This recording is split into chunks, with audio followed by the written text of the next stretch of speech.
Hail Mary, full of praise, the Lord is with me. Blessed are frozen, I'm amongst women. amongst women, and blessed is the fruit of thy womb, Jesus. Holy Mary, Mother of God, pray for us sinners, now is the hour of death. Amen.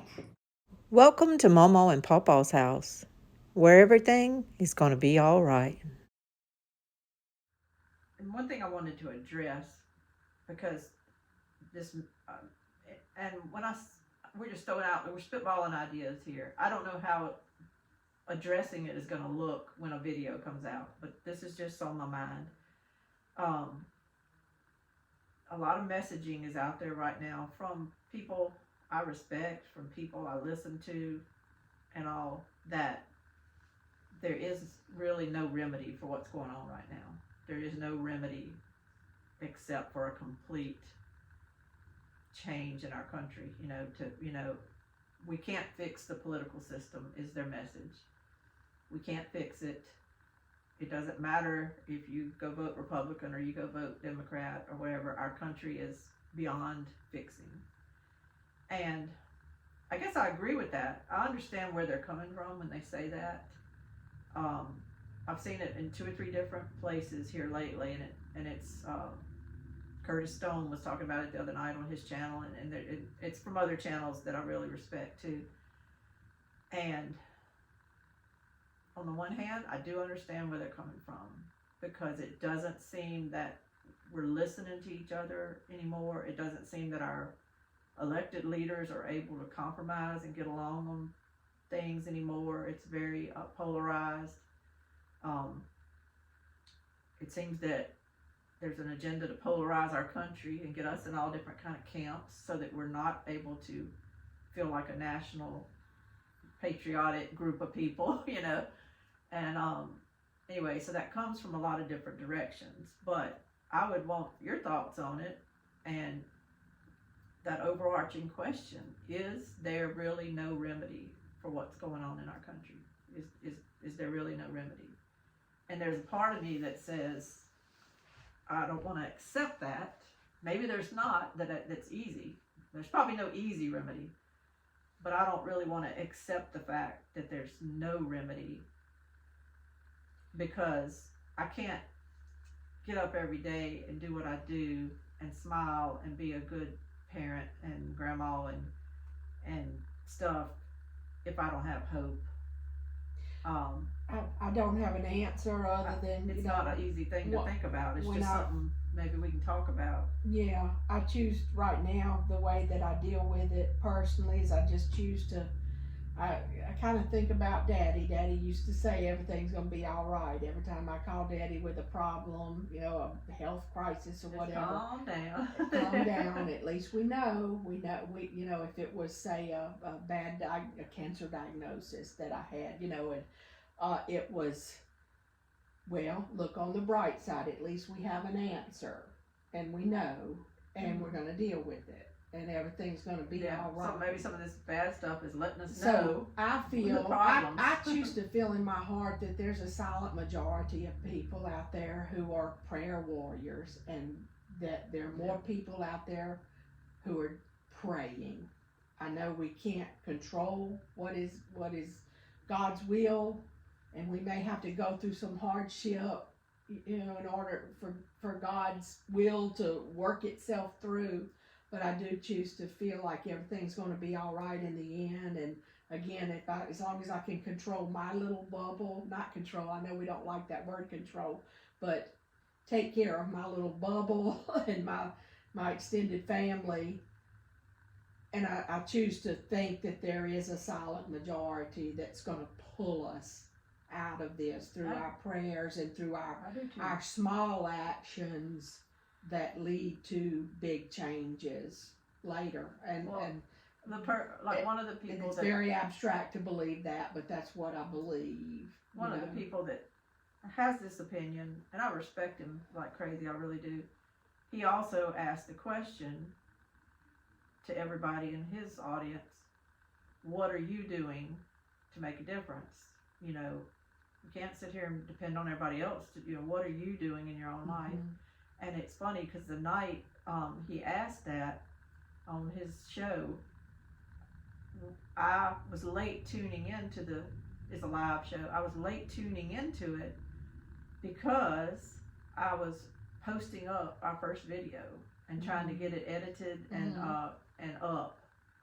Well, no, it wasn't our first video. I'm sorry. It was on Hilltop Home Place, but it was my video announcing that you and I were fixing to have a channel. That's what it was.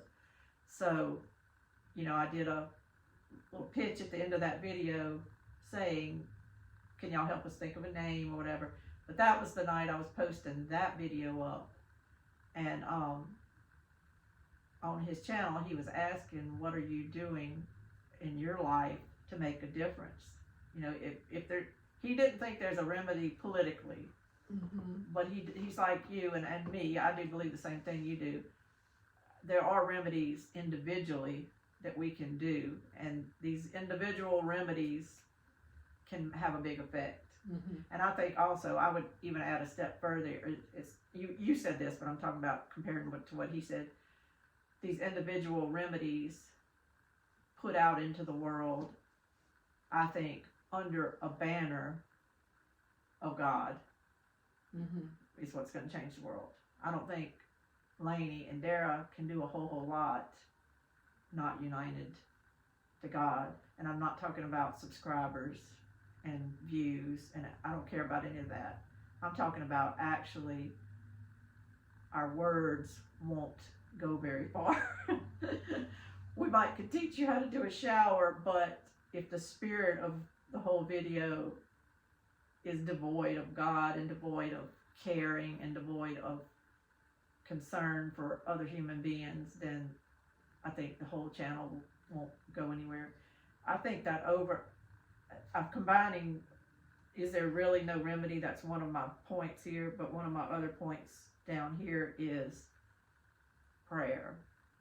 And maybe just roll into that and let me know what you think about that. I would maybe say, when I used to go to the Adoration Chapel every Saturday night.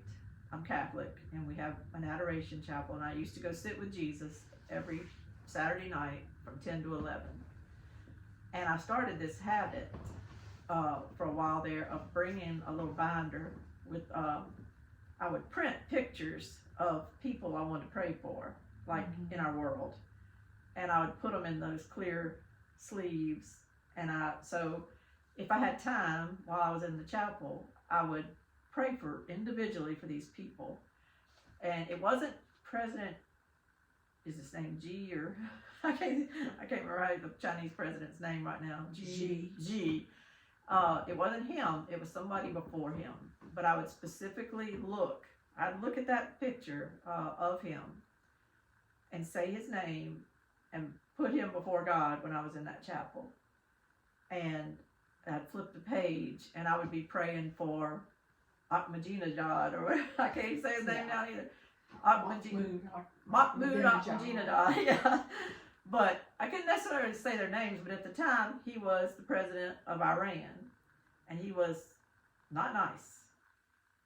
But I would bring him to that chapel with me on Saturday nights, and I'd pray for him. But what I'm saying is, it's a hard concept. This one thing rolled into the other. I'm kind of on a separate page now, but and I don't mean to take the floor so much. Let me just throw this out and you have to let me know what you think. It's a hard concept for people, maybe not really, really good Christians, but for most people, I'm Christian, you're Christian, I'm just saying for most people it's a hard concept to understand that God loves those people as much as he loves us, even though they have kind of sold their souls to darkness right now. It's hard. Yeah. It's hard for people to understand that everything we're hearing wants us to hate them. I don't particularly love Klaus Schwab. I don't particularly love some former presidents I think are doing horrible things for this country. I don't particularly love them. God loves them. And if we as grandparents worried about our grandkids, as parents worried about our kids, could start maybe praying for those people. Well, we're supposed to pray for our enemies And it Yeah. is a hard It is. rock to swallow, but Because I sometimes it know looks I've like been it's trying. nothing happening. Yeah. But maybe, I was going to maybe say on a video, we could talk about that and just challenge people to maybe, it's hard to say, pray for a big blob group of people. But if, you know, like our enemies. But maybe if we just say, you know what, dear Lord, I'm having trouble loving these people. I'm having trouble. And I mean, we can all say that. We're having trouble loving them. But maybe let me just take one right now and focus on him. And maybe, you know, maybe I need to take Klaus Schwab or something. I need to take him and pray for myself as well, because if I'm so lacking in love that I can't even see him as someone Jesus would love, then I have a problem Well, too. even if you're praying that by God's grace, some of these people begin making decisions that encompass God's holiness rather than evil, you've prayed for them. But think about what you just said, because that was a point I was fixing to make. I'm just little old me sitting in a little old town in little Louisiana. They have a huge platform. Now, right now, they're not using it for very good. They're using it for personal agendas and world agendas that are looking at us like human capital, and they're not looking at us like human beings. But they have a platform. Mm-hmm. If their hearts are changed, it's worldwide news. It's worldwide news. Just think of the small conversions that have happened lately that have made news. Kat Von D. Mm-hmm. I don't know her very well, but apparently she lived on the dark side. And now she doesn't. Mm-hmm. And guess what? People are having her all on their podcasts. And her story is just going worldwide. Mm-hmm. I think Hulk Hogan, not too long ago, got baptized.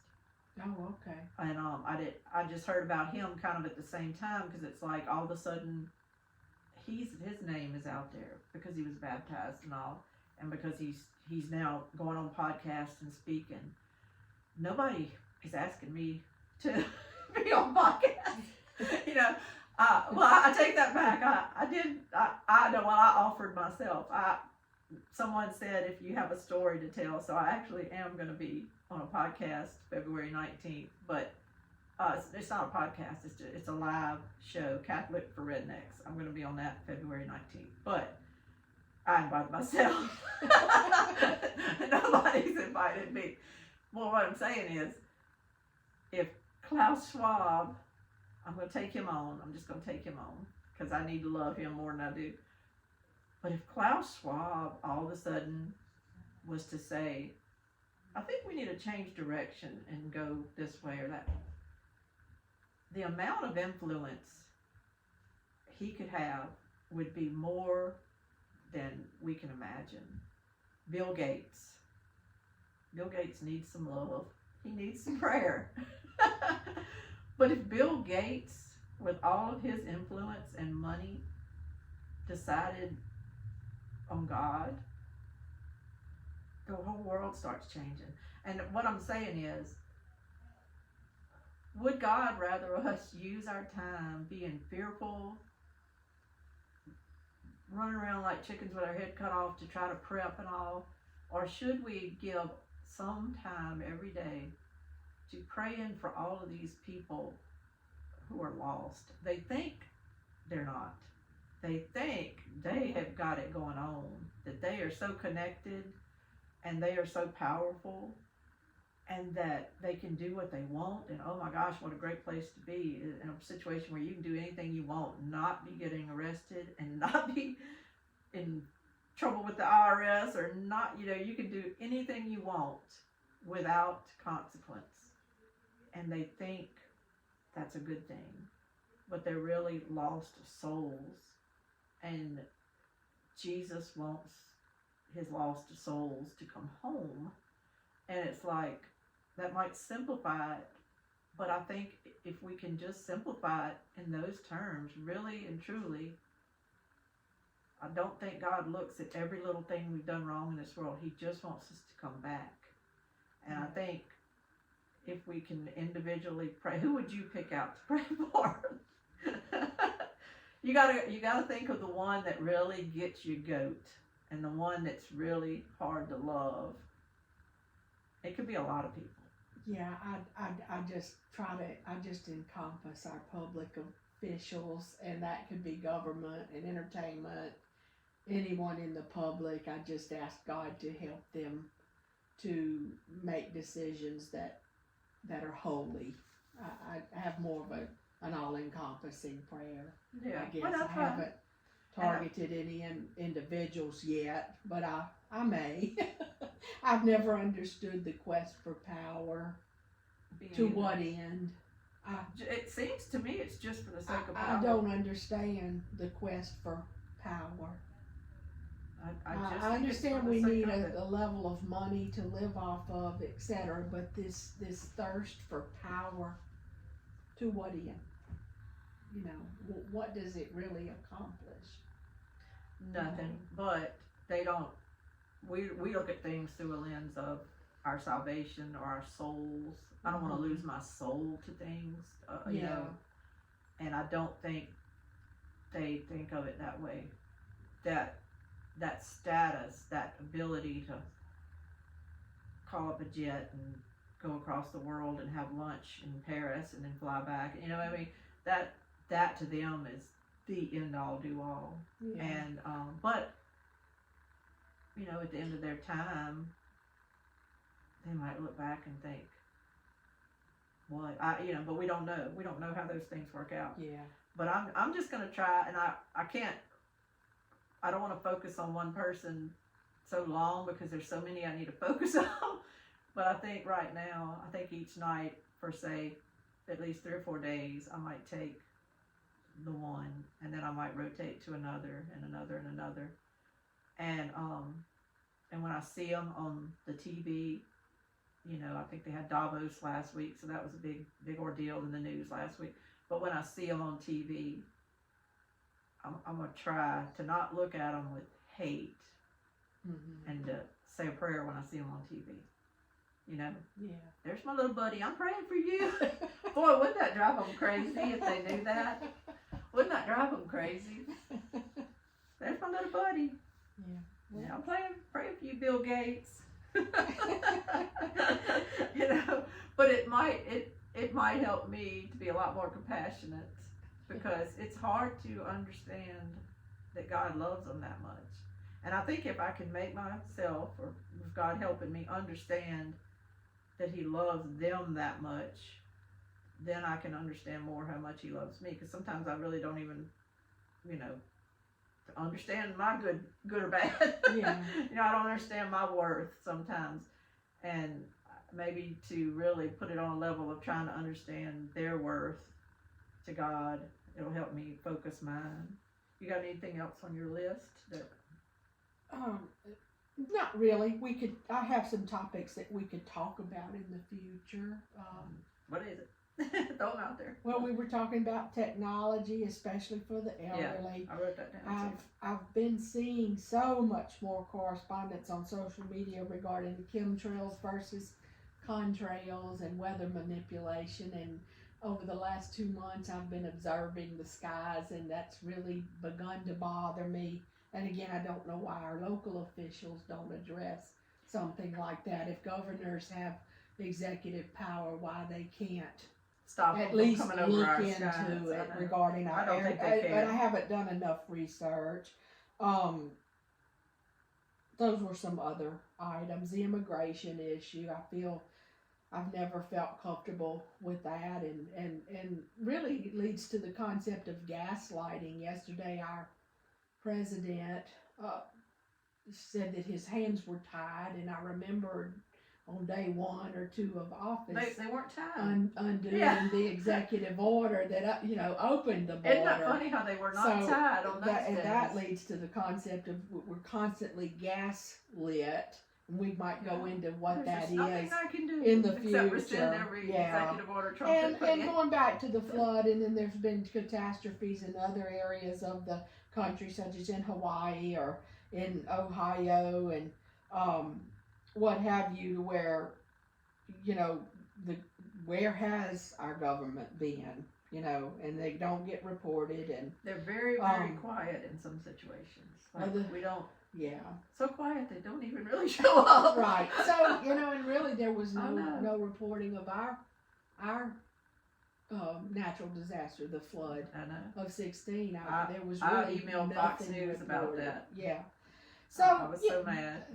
Those are just some things in general, that we may talk about in the future. But talking about the technology. We were talking about technology a while ago because everything now wants to be on an app. Everything wants to be through a portal. Your doctor's office wants you on their portal. Your other doctor wants you on their portal. It's just like it's this lack of human contact now. I had to call Blue Cross the other day, and I sat on hold, but the whole time I was on hold was a recording telling me that probably my question could be helped on the app, Well, I had already went to the app and I couldn't get help. I needed a human being. And all of this stuff can get so confusing to people. Our mom's 80. She can't do all that stuff. She doesn't know it. She can't even barely use her cell phone. I just got her set up the other day to watch my YouTube videos because she could not figure out how to get YouTube on her phone. So you have to do it for Mama. Dara does that for Mama. I have to do it all for Richard. I have no idea what situation he would be in if it wasn't for me. So I'm having to handle everything for Richard. But I'm not even real comfortable with it. I just want sometimes to just call, ask a question, and hang up, and you can't seem to do it. There's this, like I was talking about, a wall of protection around our public officials sometimes. Now it seems like there's a wall around these companies we deal with because they would rather us go to a portal or rather us go to an app. And those things have their purpose. They have their purpose. I'm not saying they don't. It's just, sometimes I'd like to speak into the world and let these companies know I don't like it like this. I don't like it. I don't like it. I feel like I do a lot of things in my life. You might do things too. To try to keep that human contact. To try to keep it. I go to my little drugstore here in town because I want to deal with human beings. I don't want to have everything mailed to me through mail pharmacies and stuff. There's nothing wrong with mail pharmacies, and I don't want people to think I'm trying to criticize anything. I just want the human contact. I want the human contact. I guess because I'm by myself so much, just me and Richard. I want to go to a store and have a human being say, "Hey, how are you?" I want that. It means a lot to me. My question for our channel would be, are we entering this phase of where we don't need to go to the drugstore, we don't need to go to the bank, we can do it all from our phone at our house? Well, is that a benefit? Or is that making us almost live in a COVID stage permanently? Yeah. Nobody liked it during COVID. People have suffered emotionally from COVID. Do we really want to live in an environment where we don't have to do things? Do we really want to get in a world where we're not seeing human beings? Would it be good for Mama to sit at home and never see human beings? No. No, and it's not good for us either. And then we lose that sense of community. And that's just something I thought I wrote down on my list, that talking about technology, is technology always good or always bad? No, it's neither one. But what I'm saying is, when that's the end all do all, to the extent that they don't really want to talk to us, is that good? I still need the human contact.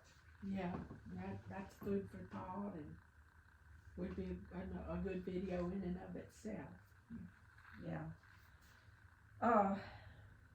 And then I told you, I wrote down, if we believe it, why are we doing it? And I have no idea what I meant. So yeah. We could maybe close it on that note. But anyway, I had other little things on here that just may be incidental videos for later. my friend Karen and I, our daughters got married on the same day, so we created a cookbook that has all kind of family recipes in it. Oh yeah, okay. And I was even thinking that might be a cute thing to do just for our own kids for now. I gave one to my daughter, of course, because she was getting married. Well, I think I recreated it for your daughter when she got married. I think so. So yeah. so it's in there. So she's got one, but maybe to compile something, even if we just save it on a floppy disk or something right now, to keep traditions going and keep things kind of written down. You know, our mama made the best cornbread dressing in the world, and nobody knows how she made it because she never had it written down, and we didn't know to ask. We were young, and you know, so I kind of have recreated it. Me too. But hers was just in my memory the best ever, but we didn't have it written down. And another thing along that same line was first of all, I met one of our relatives I didn't know was still alive. I met her at the grocery store a few months ago. I didn't think I had any relatives where I live now. I met her, and then I was telling my son about it, and I was telling him, oh, she's my papa's cousin or whatever, and he was like, I don't really know much about Papa so-and-so, you know, our maiden name. And I was like, you what? I mean, because in my mind, I had talked like crazy about my family. In his mind, he doesn't think he knows anything. Now, I think both of those things, I got to thinking about it, both of those things can be true. I might have done a lot of talking, but I might have just been saying my papa, whatever, never differentiating which papa or certain details, you know. And so in his mind, it's, because I got to thinking, our kids think we're old. They think our parents are very old. So when they're talking about our great-grandparents, we're talking about our great-grandparents, Right. they think that's prehistoric, you Yeah. know? Right. So they don't really look at it the same way we're looking at it when we're talking, when I'm sitting there talking about my great-grandma living on this highway. The minute I say my great-grandma, he's thinking, well, that's my great-great, you know? and he doesn't digest those memories like I digest those memories, you know? And so I was thinking even that, I've been working, I haven't showed you yet, but I've been working for like over a week now on our family genealogy. Oh, okay. And that's why I had this here, but maybe we do a family genealogy book we can give everybody, because I've got the places that are buried, and even if it was a fun thing, if you can say that about cemeteries, but to where we have boxes on there to where they can check the box when they actually visit that cemetery and find those people, you know, to bring some of this history back into now or forward into now, so that our kids know their roots. I have not done a good job of that. I hadn't done a good job of it, and I just feel like I might dedicate a little of my time to that here shortly, is to putting this all on paper, printing some, you know, this stuff, and putting it in a form that's kind of like a little journey book. I was thinking, I went on vacation, took my youngest son, went on a vacation up the East Coast one time, and we made a big old pages long list of, you know, if you see a toilet in somebody's front yard, you know, check. If you see, you know, a license plate from all 50 states, we had that on there, and every time we would see one from a state, check, check, check. You know, so it gave us something to do as we were driving across the country, because you get down to where you only have 3 or 4 things you haven't checked off, so you're really looking for those things, you know, when you're driving around the country. And I thought you could make your genealogy kind of fun like that, and make it into a book like that, to where the kids, maybe they will, you know, I'm going to try to do it, but find these cemeteries, you know, or go where Mama says they are, whatever, and go visit them one Saturday as a family, and go out there and say, okay, you know, we're looking for Sally, whatever, we're looking for Nina, and send them off kind of in this little country, because a lot of these are just country and church cemeteries. It's nothing real big. And have our grandchildren, which would be these people's great-great-great-grandchildren and stuff, you know, let them go see. All they really know is this couple of little generations, and I want to make sure they kind of know where they came from. I want them to know that, like where I'm living now, they have had all their relatives all in this area, and still have some here, you know, and so, and where they're buried at, and what this church meant, or or the land for this church was donated by our family, or, you know, and so, I don't know, that's a whole nother video, but I just thought if we could kind of put that together and maybe come up with a little format that could be duplicated, you know, we could share that format with people. But anyway, I guess we better go eat us some lunch. And I think I got to everything. Yeah. Well, I didn't get to everything, but we can talk about that while we're eating lunch. But I think we did. I think we've covered a lot of bases. Between your list and my list, if we merge it all, it's got a lot of content. Yeah. For months, you know. And what I've learned on my other channel is you can kind of have a little outline and a list, but then things will come up, Right. and you just go ahead and work those things in as they come up, you know. And if people comment things and people say, I really would love to talk about this because I'm having this issue going, then go that direction and kind of talk about that, you know, and do things about that. But anyway, all right, well, we better cut it off and go have us some chicken salad. Okay.